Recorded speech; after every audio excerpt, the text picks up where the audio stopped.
9장 30절로 38절 말씀이에요. 롯이 소알에 거주하기를 두려워하여 두 딸과 함께 소알에서 나와 산에 올라가 거주하되 그 두 딸과 함께 굴에 거주하였더니 큰 딸이 작은 딸에게 이르되 우리 아버지는 늙으셨고 온 세상의 도리를 따라 우리의 배필될 사람이 이 땅에는 없으니 우리가 우리 아버지에게 술을 마시게 하고 동침하여 우리 아버지로 말미암아 후손을 이어가자 하고 그 밤에 그들이 아버지에게 술을 마시게 하고 큰 딸이 들어가서 그 아버지와 동침하니라. 그러나 그 아버지는 그 딸이 눕고 일어나는 것을 깨닫지 못하였더라. 이튿날 큰 딸이 작은 딸에게 이르되 어젯밤에는 내가 우리 아버지와 동침하였으니 오늘 밤에도 우리가 아버지에게 술을 마시게 하고 네가 들어가 동침하고 우리가 아버지로 말미암아 후손을 이어가자 하고 그 밤에도 그들이 아버지에게 술을 마시게 하고 작은 딸이 일어나 아버지와 동침하니라. 그러나 아버지는 그 딸이 눕고 일어나는 것을 깨닫지 못하였더라. 롯의 두 딸이 아버지로 말미암아 임신하고 큰 딸은 아들을 낳아 이름을 모압이라 하였으니 오늘날 모압의 조상이요 작은 딸도 아들을 낳아 이름을 베나미라 하였으니 오늘날 암몬 자손의 조상이었더라. 아멘.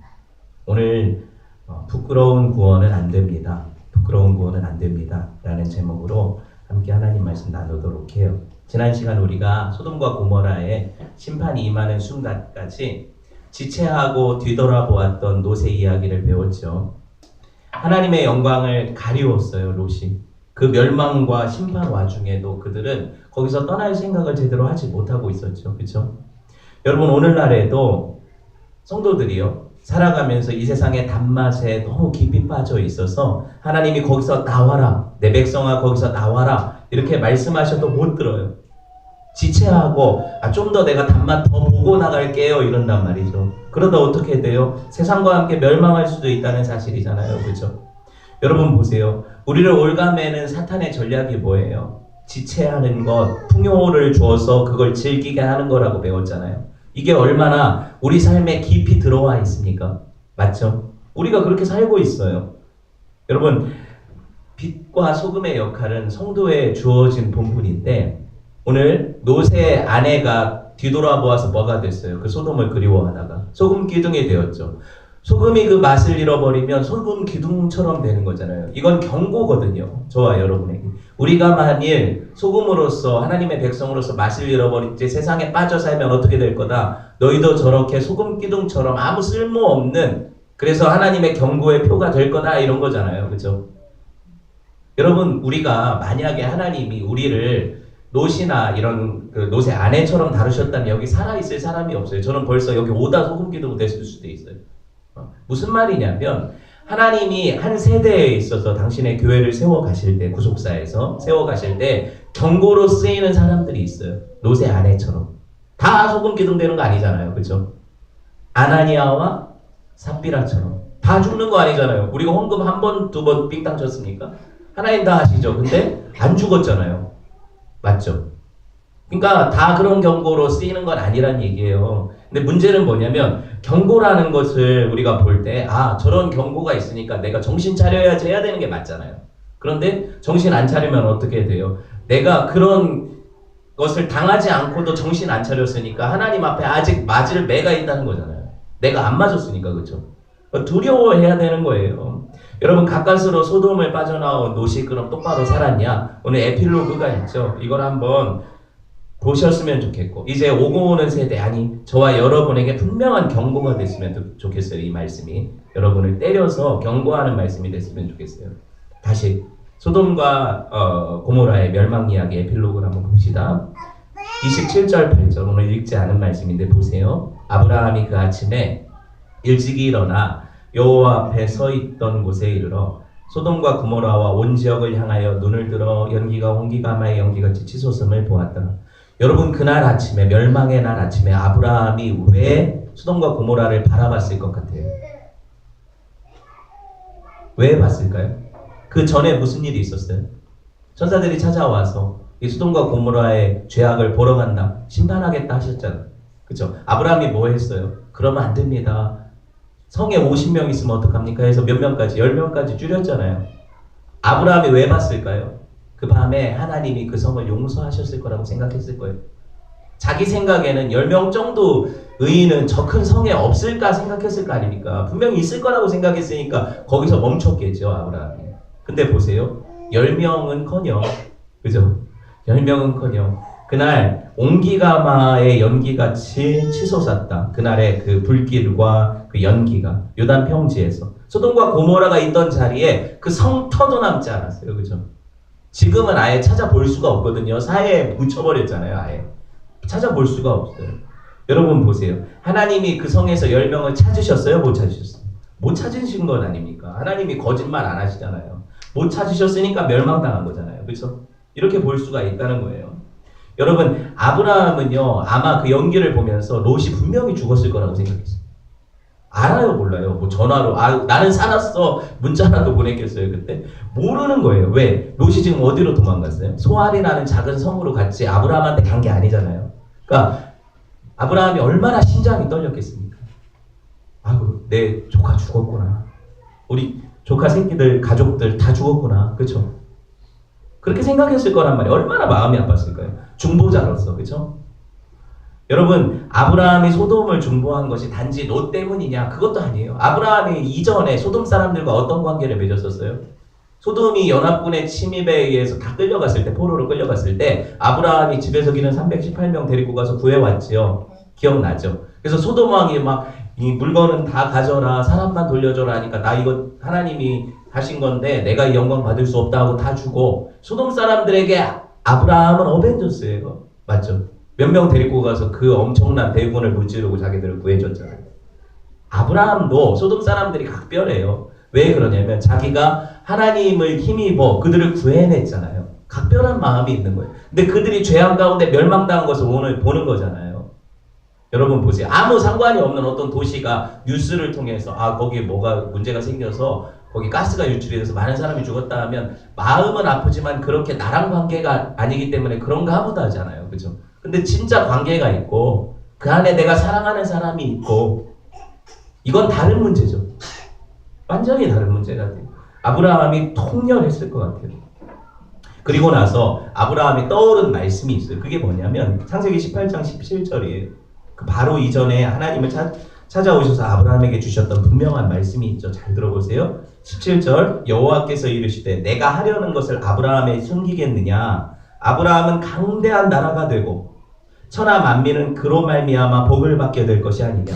내가 그로 그 자식과 권속에게 명하여 여호와의 도를 지켜 의와 공도를 행하게 하려고 그를 택하였나니 나 여호와가 아브라함에게 대하여 말한 일을 이루려 함이라. 이 가나안 땅, 이 전 지역에 하나님이 하나님의 나라를 아브라함을 통해 세우시겠대요. 맞죠? 소돔과 고모라라는 나라가 있으면 안 되는 나라가 되는 거 맞죠? 하나님의 말씀이 딱 떠올랐을 거예요. 이러시려고 떠올랐을 것 아닙니까? 이 말씀을 주신 시점이 중요해요.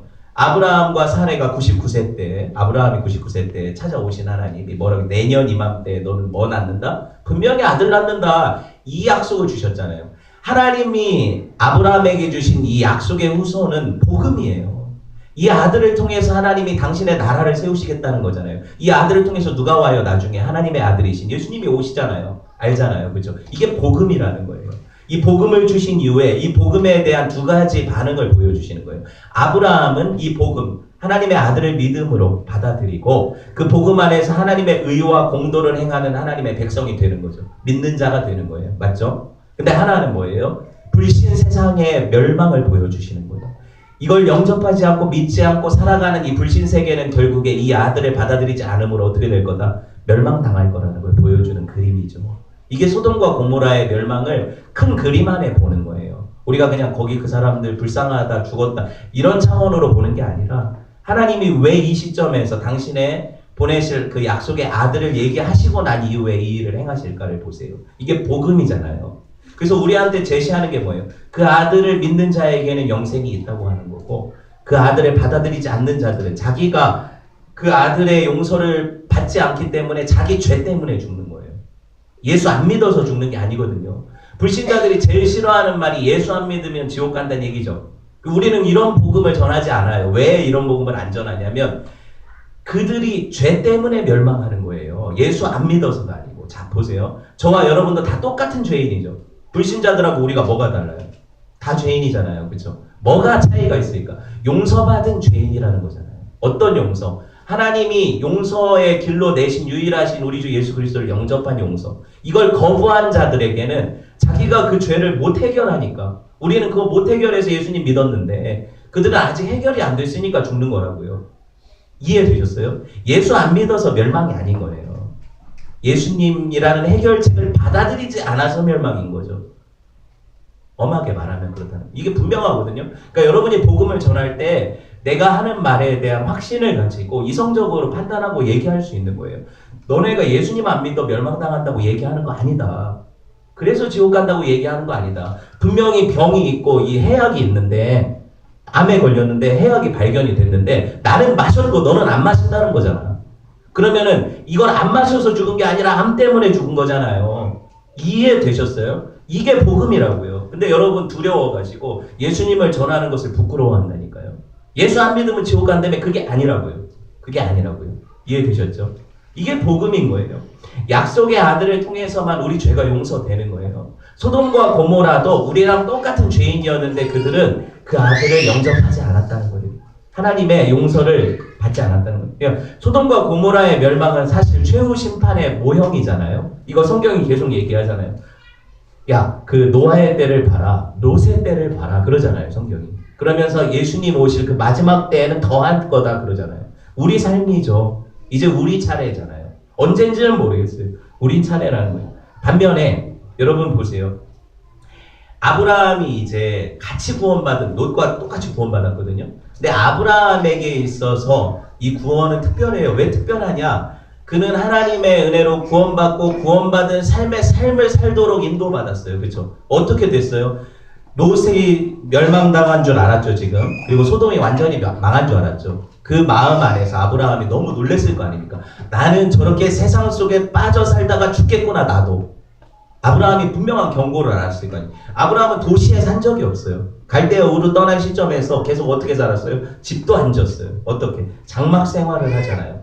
왜 장막으로 아브라함을 이끄셨을까 생각해 보셨어요? 너의 삶이 나그네와 행인 같은 삶이라는 거죠. 왜 광야에서 이스라엘 백성들이 장막에 거했을지 생각해 보셨어요? 이 땅이 우리가 머물러야 될 곳이 아니라는 거죠. 이거 보여주는 그림이라니까요. 그 사람들이 그렇게 고생한 건 저와 여러분을 위한 고생이에요. 우리는 집 짓고 아파트 살고 다 살지만 이 땅이 머물 영원한 곳이 아니라는 경고잖아요. 그렇죠? 이거를 우리가 만약에 우리 삶을 택하셔서 하나님이 이스라엘처럼, 만약에 아브라함처럼 넌 베두인으로 양이나 치면서 계속 이 동네 돌아다니면서 살아라, 집시처럼. 그럼 우리가 쉽지 않죠. 감사하죠. 우리는 그런 삶을 지금 안 살니까. 그렇게 요구 안 받았으니까. 몰라요. 캠핑카랑 차원이 다른 문제니까.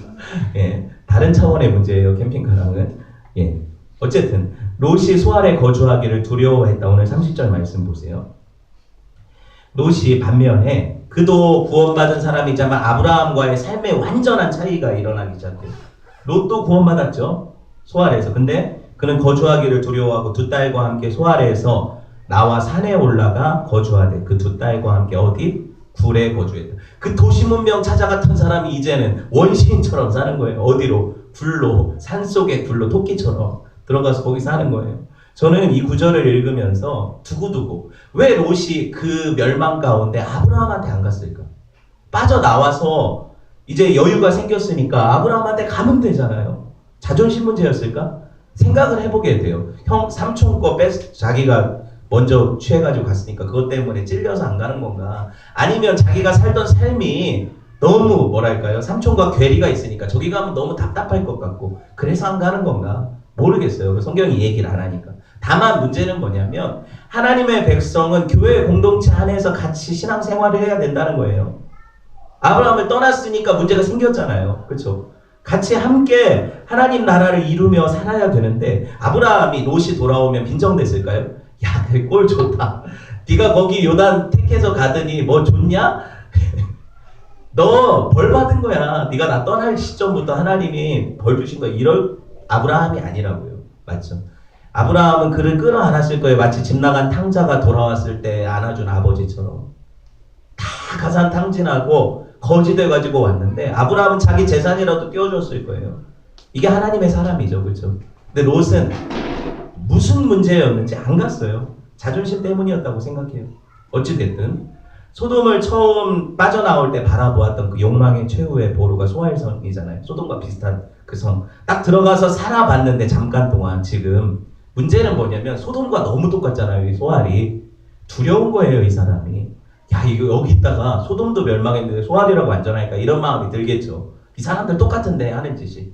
그런 마음이 들었을 거라고요. 그래서 이 사람이 어떻게 행동을 해요? 이 두려움 때문에 딸들과 함께 산에 갔다고 하잖아요. 그래서 동굴 파고 아니면 있었던 동굴에 들어가서 살았다고 이렇게 기록되어 있죠. 이 산이 뭐 처음 가라고 했던 그 산인지 저 산인지 모르겠어요. 저 이게 성경이 다 이걸 얘기하지 않으니까.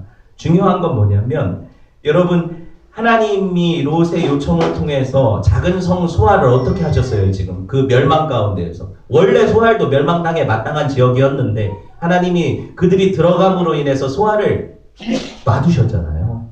멸망에서 제하셨잖아요. 그럼 이게 사명이라고 생각해 봐야 돼요. 무슨 말이냐면 자기들이 소알로 피해서 소알 사람들에게 생명의 기회가 생긴 거잖아요. 같이 멸망당해야 되는. 그럼 롯의 입장에서는 뭘 해야 돼요? 하나님이 내 기도를 들으셔서 소알로 보내셨는데 소알 사람들을 보니까 소돔과 똑같긴 맞아. 똑같아. 문제는 뭐냐면 이들도 구원이 필요한 존재들이라는 거죠. 소돔에서는 내가 그렇게 소금 역할 못했는데 이 작은 성 소알에서는 적어도 나를 보내신 이유가 있을 거 아닙니까? 이 소알에서라도 내가 이 복음을 전해서 그들이 돌이키게 되면 같이 살면 되잖아요. 그렇죠? 이게 롯이 생각이 없어요. 왜 제가 이런 이야기를 하냐면 보세요. 그날 밤에 그 칠흑같이 어두운 지금처럼 가로등이 있는 것도 아니고 네온사인이 있는 밤도 아니잖아요. 그죠? 그 광야의 어두운 밤 가운데 유황불이 하늘에서 떨어졌으면 가까이 있던 성에서 그걸 봤을까요? 못 봤을까요? 이건 완전 대박 사건이죠. 다 일어나서 봤을 거예요. 소알 사람들이. 이게 어떻게 그냥 처절한 울부짖음과 그 두려움 가운데 불타는 성을 못 봤을 거예요. 봤을 거라고 생각해요. 봤는데 문제는 뭐냐면 그 소돔에서 몇 명이 빠져나오는데 자기 성으로 들어와 문을 두드리면서 열어달라고 그래서 데리고 들어왔어요. 그럼 이 사람들은 유일하게 소돔의 생존자들 아닙니까? 롯 가족 말이에요. 그렇죠? 그러면 보세요. 지금 이 상황이 복음을 전하기에 적절해요? 안 적절해요? 엄청나게 적절하죠. 사람들이 지금 뭔가 소돔이 왜 멸망당했는지도 몰라요. 그런데 이 두려움 가운데 사람들이 다 죽었고 몇 명 살았어요. 그죠? 그들이 글로 들어온 거는 한 가지 사명인 거죠. 이 소알 사람들이 아직 기회가 있는 거예요. 그럼 그들이 뭘 전하면 돼요? 지금 저 소돔이 동성애와 수많은 하나님 보시기에 약자들을 괴롭히는 죄악과 이런 것들 때문에 하나님이 멸망시키셨다. 니네는 지금 저들과 뭐가 다르냐? 우리가 겨우 살았다. 니네 어떻게 살래? 곧 다음이 니네 차례다. 복음 전할 수 있어요? 없어요? 당연히 전할 수 있죠. 지금 꼬실려가지고 나왔어요. 자기 아내는 소금 기둥이 됐어요. 뭐가 체면이 필요하고 뭐가 지금 복음을 전하는데 깝깝한 어떤 벽이 있습니까? 소돔 사람, 소알 사람들도 들을 준비가 됐어요. 마음이 이미 마음밭이 준비됐어요. 두렵거든요. 저게 어떻게 된 건지 알고 싶거든요. 그렇죠? 준비됐는데 하나님 기회 주셔서 거기다가 주셨는데 어떻게 해요? 아무 말도 안 하고 나가버리잖아요.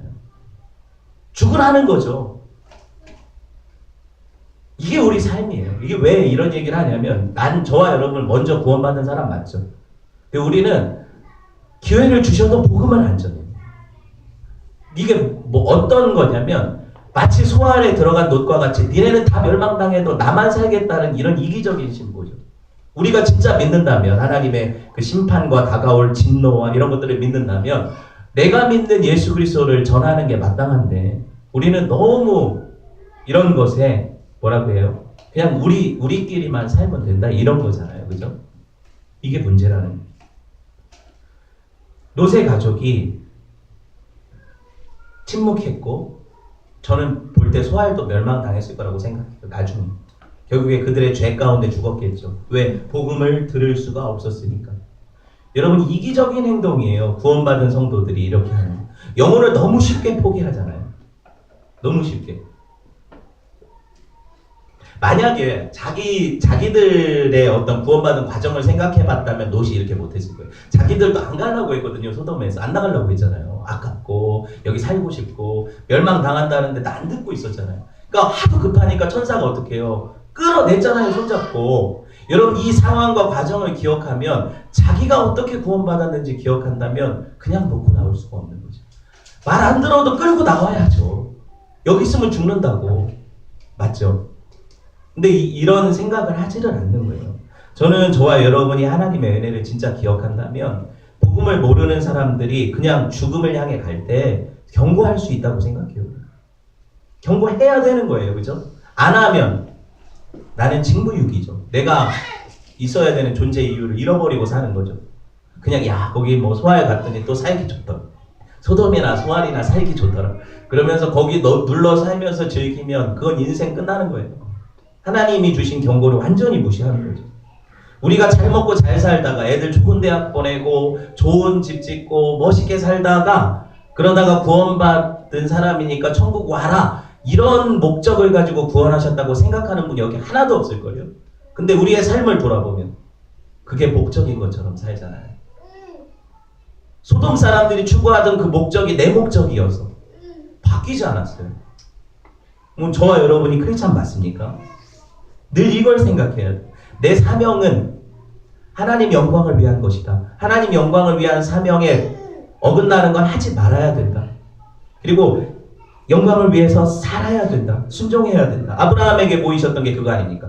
아브라함은 내가 내 백성으로 택했다. 그래서 의와 공도를 지켜 행하게 하려고 불렀다. 뭐예요? 저와 여러분을 택하신 이유는 하나님의 의와 공도를 지켜 행하고 그 복음을 전하게 하기 위해서죠. 그 아들을 전하게 하기 위해서예요. 그래서 깨닫는 게 뭐예요? 때를 얻든지 못 얻든지 복음을 증거해야 돼요. 그래서 저와 여러분이 복음을 안 전하고 있을 때 하나님이 내 안에 어떤 마음을 주실까요? 너는 직무유기다. 넌 이 시간을 게으르게 보내고 있다. 이런 경고를 주실 거예요. 물론 사람들한테 예수를 전하면 꽃방귀도 아낄 수 있어요. 그거는 그들 문제예요. 전하지 않은 내 문제가, 전한 내 문제가 아니에요. 전하지 않으면 그때 그게 내 문제가 되는 거죠. 맞죠? 그렇게 생각하셨으면 좋겠고요. 여러분 우리가 이 말씀을 나누고 이 말씀이 진짜 생명의 말씀이라는 걸 알았으면 말씀을 나누세요. 여러분들도. 나누시고 전하셨으면 좋겠어요. 단 기억할 것은 분명한 것은 여러분도 경험상으로 알겠지만 내가 말하는 것보다 사람들은 내 삶을 보고 있다는 거예요. 그죠? 우리 삶을 보고 있어요. 아 그래 교회 오라 그러고 뭐 예수 믿어서 좋다고 그러는데 쟤는 저 삶을 보니까 뭐 믿는 자가 왜 저래? 그죠? 믿는다면서 왜 그래? 이런 삶을 살고 있다면 그들의 마음을 안 움직일 수 없는 거예요. 심각하게 한번 생각해 보세요. 사람들이요, 제가 항상 여러분들한테 흔들어 깨우면서 하는 말이 이거잖아요. 지금 이 일상이 그대로 가는데 이게 지속될 거라고 믿는 믿음이 우리 안에 불신앙으로 자리 잡아서 그래요. 그렇죠? 하루 앞을 압니까 여러분이? 1시간 앞을 알아요? 이게 그냥 내가 계획하는 것들대로 살 수 있을 것 같아요. 우리 가족이, 우리 교회 사람들이 모르잖아요. 아무것도 모르잖아요. 우리 인생 가운데 하나님이 언제 오실지 몰라요. 긴장감을 가져야 돼요.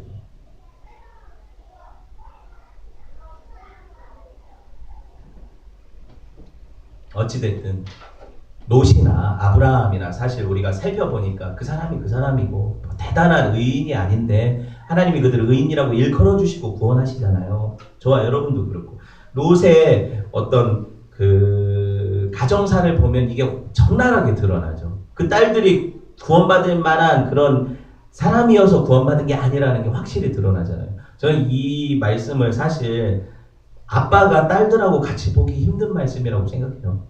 여기 다들 있지만 31절 볼까요? 큰딸이 작은 딸에게 이르되 우리 아버지는 늙으셨고 온 세상의 도리를 따라 우리의 배필 될 사람이 이 땅에 없으니 우리가 우리 아버지에게 술을 마시게 하고 동침하여 우리 아버지로 말미암아 후손을 이어가자 하고 이걸 실행하죠. 둘이 나란히 실행을 하죠. 아마도 여러분 구원받은 롯의 딸 이 사람들은요 장소만 바뀌었지. 소돔에서 소알에서 굴로 어떤 장소만 바뀌었지 그들의 심령이 바뀐 게 아니거든요. 여러분 세계관에 대한 이야기를 하고 싶어요. 여기 표현에 따르면 온 세상의 도리를 따라 그러죠. 이 딸들이 온 세상의 도리를 따라. 이건 뭐예요? 세속적인 세계관이죠. 그들이 가지고 나온 세계관이에요. 소돔은 멸망당했지만 여전히 그는 소돔의 것들에 사로잡혀 있어요. 맞죠? 그 세계관 가지고 나왔으니까 아무리 밖에 나와서 구원받아 살아도 그 세계관 안에 머물러 있는 거죠. 이게 문제인 거예요. 그들의 세계관은 뭡니까? 종족 번식인 거죠. 다산이에요. 그들이 믿는 신들은 자녀가 없는 걸 수치스럽게 여기는 신이니까 어떻게 해서든지 자손만 낳으면 되는 거예요. 그게 설령 아버지와의 부적절한 관계를 가져서라도 낳는 거라도 상관없다는 거예요. 이게 세계관이라고요. 가치관. 맞죠? 그들이 가지고 나온 가치관이라는 거예요. 제가 빨간 선글라스를 끼고 여러분을 바라보면 붉게 보이겠죠. 파란 선글라스를 꼈으면 푸르게 보이겠죠. 세계를 바라보는 눈이에요. 여기 채색돼서 나오는 거죠. 필터링 되는 거예요. 걸러져 나오는 거예요. 우리가 살아가는 이 세상, 사물, 사건을 인식하고 바라보는 눈 아닙니까? 받아들이는 내면의 체계가 세계관이잖아요. 그렇죠? 제가 세계관이 뭐다를 얘기하려는 게 아니라 여기서 중요한 게 있어요. 우리가 살아가는 이 세계의 세계관은요. 크게 두 가지로 볼 수가 있어요. 현실 세계관은. 뭐냐면 인본주의예요. 사람이 최고다. 사람이 최고다. 예, 인본주의예요. 두 번째는 뭐예요? 포스트 모더니즘이에요. 뭐냐면 절대 진리는 없다. 그냥 사람들이 자기가 좋은 게 좋은 거다. 맞죠? 이 두 가지 세계관이 전체 세계를 지배하고 있어요. 특히 우리 한국 사회는 여기 힘이 물들어 있죠. 뭐냐면은 사람들을 위한 정책이나 이런 걸 열심히 잘하죠. 맞아요. 그리고 점점 더 좋아지고 있어요. 뭐냐면 근데 인간이 최우선이기 때문에 하나님의 자리가 없다는 얘기예요. 이게 바로 인본주의 세계관이거든요. 우리가 이게 깊이 잠식해 들어오면 어떻게 되냐면 어떻게까지 생각이 되냐면 하나님은 하나님이고 나는 나지. 난 인간이니까. 인간으로서의 최고의 삶의 가치를 영위하며 살 거야. 하나님이 뭔데 내 삶에 터치해?까지 되는 거예요. 이게 인본주의예요. 무섭죠? 다른 거거든요. 신본주의와 인본주의는 다르잖아요. 그리고 여러분 이 상대적인 가치관에 빠져들면 어떻게 돼요? 사람들이 절대 진리가 없기 때문에 진리라고 얘기하는 모든 것들이 부정이 돼요. 내가 좋아하고 추구하는 것은 나에게 진리인 거예요. 내게 선이고, 그쵸? 그러니까 남들이 볼 때라는 게 없어요. 다 내 마음인 거예요. 모두 각자 자기 소견에 옳은 대로 살아가는 가치체계죠. 포스트 모더니즘이. 그래서 여러분 절대 진리가 사라진 지 오래예요. 여러분 우리가 믿든 안 믿든 예전에 1970년대 80년대 우리 어렸을 때를 생각해봐도 여러분 동성애를 안 믿는 사람들도 죄라고 했어요, 안 했어요? 안 믿는 사람들도 이거 부끄럽다. 이건 죄다 했어요, 그렇죠? 근데 지금 30년, 40년이 지났어요. 지금은 어때요? 소수인권이다. 뭐가 부끄럽냐? 놔둬라. 자기들대로 결혼하고 살게. 호적해줘라. 그렇죠? 뭐 어떻게 바뀌었어요? 사람들이 원하는 게 최고로 바뀌었죠. 점점 그렇게 바뀌어갈 거예요, 모든 게. 앞으로 그렇게 될 거예요, 계속 더. 그러니까 이 모든 문제들 가운데 하나님께서 진짜 우리의 세계관을 시험하시는 거예요. 보고. 네가 소금처럼 살기를 원하냐? 근데 너는 이미 소금의 세계관이 없다. 짠맛이 없다는 거예요, 우리 안에. 너무 이 세상의 가치체계에 사로잡혀 있어서 네가 생각하는 모든 것들이 세상 사람들과 비교해보면 하나도 다를 게 없다.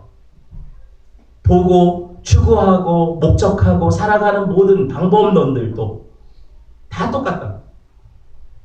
그래서 우리가 뭐 해야 돼요? 성도는요. 자기 가치관을 말씀의 거름망으로 걸러야 돼요. 드립커피, 망에 걸러지지 그러니까 먹지 말아야 될 것들은 걸러지는 거죠. 성경이 거름망이에요. 우리 생각을 필터링해서 하나님의 생각에 맞춰가서 내가 마시고 먹고 행할 수 있는 것들만 먹는 거예요. 이게 성도의 가치관인 거예요. 그러니까 이거를 공부하는 게 우리 이제 성경 공부와 말씀을 통해서 계속 주어져 나가겠죠. 그거를 연습하는 게 우리 훈련이 되는 거예요. 제자답게, 성도답게 살 수 없으니까. 왜? 지금 내 가치체계는 그렇게 안 되어 있으니까. 근데 내 가치체계를 이전시켜서 성도답게 살려면 이 훈련이 필요하잖아요.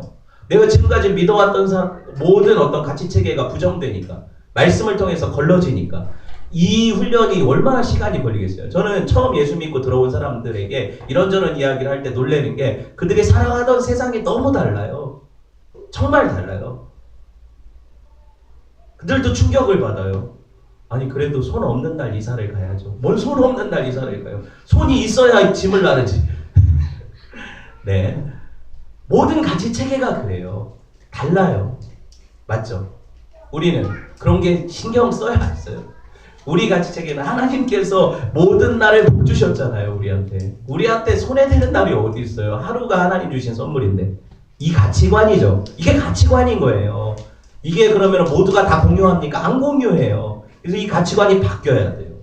우리가 점점 내가 갖고 있던 우리 아이들이 뭐 좋은 데 가고 뭐 이렇게 훌륭한 사람 되는 게 내 가치관이라면 이건 세상적인 모든 사람들의 가치관이에요.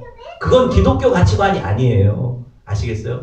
그것을 통해서 하나님께 영광 돌리는 자리가 아니라면 가지 말아야 되는 게 기독교 가치관인 거죠. 이거를 우리가 공부하지 않고 나는 그냥 사람들하고 대화하면서 사람들 의견을 듣잖아요.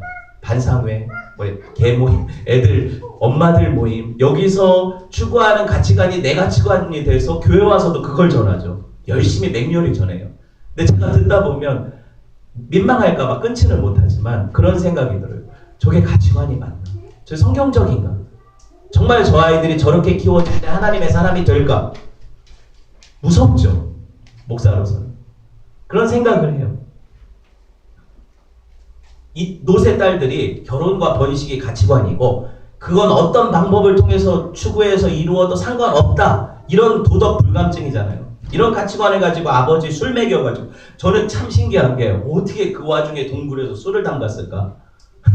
술을 어떻게 담갔을까? 증류를 어떻게 시켰을까? 네, 대단해요. 이런 가치관은 늘 갖고 있어서 할 수 있어요. 언제든지 어느 상황에서. 대단한 사람들이죠. 그러고 술을 먹였는데 얼마나 이빠이기는 아니고 얼마나 많이 술을 먹었으면 자기가 한 일을 기억 못할 만큼 먹었을까? 그 밤에 롯이라는 사람이 마치 노아 시대 같죠. 빨개 먹고 자다가 아들들이 와가지고 발견하고 아들을 저주하고 웃기죠, 그렇죠? 근데 롯은 더 심해져서 딸들이 한 일을 알지도 못해 깨어나고도 몰랐어요. 그래서 저는 롯이 자기가 딸들이 낳은 아들들 있잖아요. 모압하고 베남미, 그렇죠? 이 둘을 보면서 이게 손자예요, 아들이에요? 완전 탈무드네요. 어렵네요. 이게 손자예요, 아들이에요? 롯 입장에서. 끔찍하죠. 근데 여기 보면은 몰랐다고 하잖아요, 롯이. 그러니까 아마 두 딸이 평생 아버지 돌아가실 때까지 속였을 수도 있어요. 이 모압이랑. 근데 이 이름의 뉘앙스를 보세요. 모압이 뭐예요? 아브라는 뜻이 히브리어의 아버지라는 뜻이에요. 모는 뭐뭐로부터니까 아버지로부터예요. 이름이 그래. 모압. 벤 암미는 내 백성의 아들. 벤이 자손이고 암미가 내 백성이니까 벤 암미 하면은 내 백성의 아들. 그러니까 결국에 우리 동족의 근친 상간호를 통해서 낳은 아들. 뭐 이런 이름이겠죠. 무섭지 않아요? 그렇게 불렀어요, 자기 아들들을. 실제로 이 아들들이 어떻게 해요, 나중에? 이스라엘 백성들이 출애굽할 때 두고두고 괴롭히던 사람들이 누구예요? 모압하고 암몬 족속이잖아요. 어떻게 따지고 보면 친척지간 아닙니까? 아브라함 자손이나 롯의 자손이나. 근데 이 둘이 얼마나 극렬하게 이스라엘 백성들을 괴롭히는지 나중에 하나님께서 뭐라고 하시냐면 신명기 23장 3절 보세요. 마지막으로 볼 말씀이에요. 신명기 23장 3절.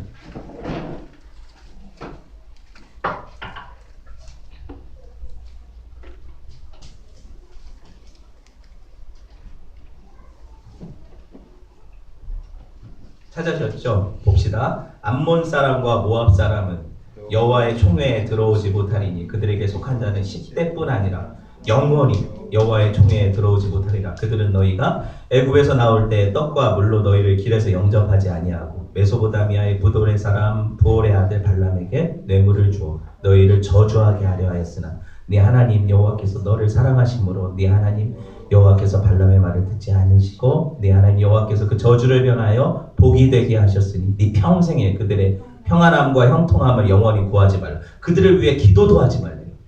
그것들은 못 들어오니까 어차피 무섭죠. 모압과 암몬 자손이에요. 롯이 왜 이랬을까요?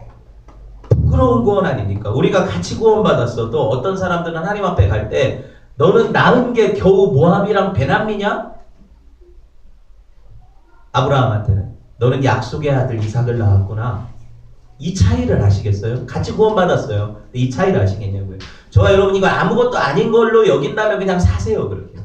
근데 하나님 앞에서는 분명히 이것에 대해서 계수할 날이 있을 거예요. 네가 낳은 네 육신의 정욕의 아들들을 봐라. 네가 낳은 하나님의 아들들을 봐라. 이 차이를 보세요. 하나님 앞에 얼마나 부끄러울까요? 그렇죠? 그런 하나님 앞에서의 깨어남 있는 저와 여러분 되었으면 좋겠습니다. 함께 기도할 때 주신 말씀 마음에 새기면서 하나님 앞에 기도합시다.